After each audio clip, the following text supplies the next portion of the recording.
Good morning and welcome to Coffee Time. Today, once again, I'm still in Colorado in this beautiful landscape. I'm not sure how well this video is going to turn out, but the mountains in the background. Oh, this site is glorious. If you have a chance to get out to Colorado, especially the Estes Park area, I would encourage you to do it.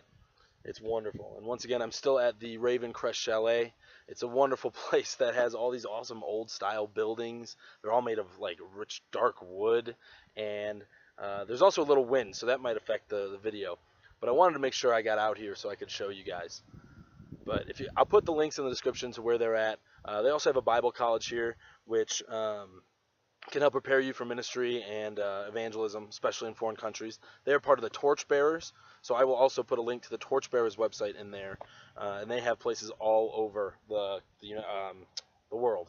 So today I'm going to be reading out of the Valley of Vision. As you may recall, sometimes every once in a while I will do something out of the Valley of Vision, which is a Puritan prayer book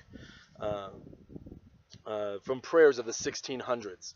And I know I kind of talk about this every time, that a prayer book doesn't excuse us from praying our own prayers in our own words.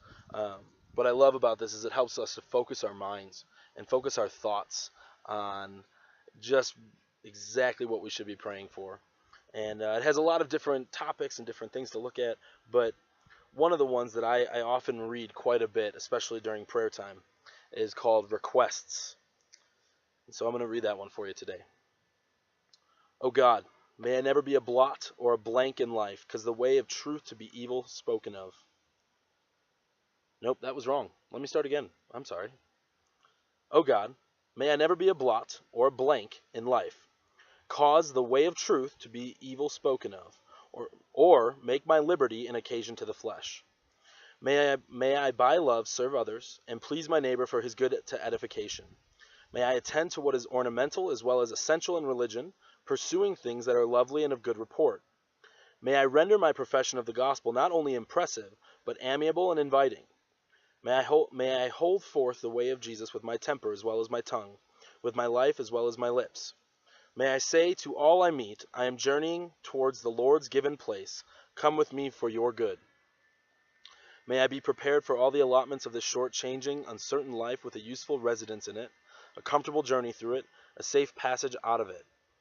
May I be in character and conduct like the dew of heaven, the salt of the earth, the light of the world, the fullness of the fountain. May I never be ashamed of Jesus or his words, be deterred from the fulfilling a known duty through fear, be discouraged from attempting it through weakness, and may I see things in a divine light so that they may inform my judgment and sanctify my heart. And by all the disciplines of thy providence and all the ordinances of the religion, may I be increasingly prepared for life's remaining duties, the solemnities of a dying hour, and the joys and services that lie beyond the grave.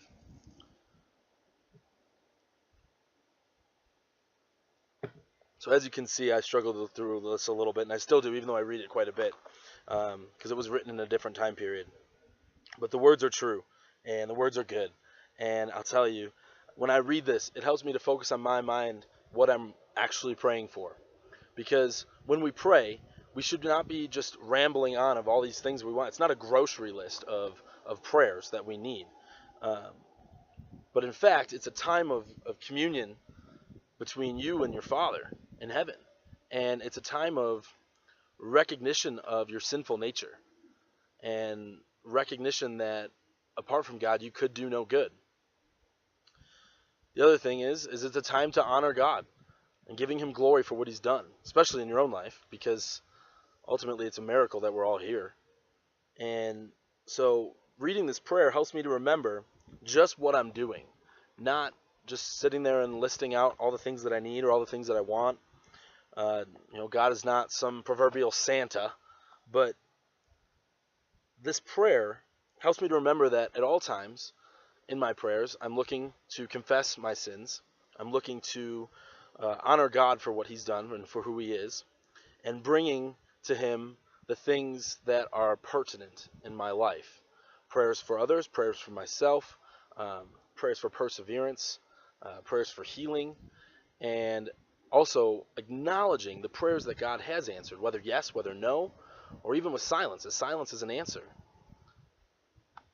you get a chance to check out the Valley Vision, I really appreciate. I would really encourage it. I'll put a link in the description to the Amazon link listing, but I'll tell you, it's a wonderful book that helps to focus your mind. So, Valley of Vision, Ravencrest Chalet, Colorado, Estes Park. I mean, mountains. It's so great. I can't. This is just so great. Wow. Well, I hope you enjoy the rest of your day, and maybe the rest of your afternoon, and we'll see you again soon.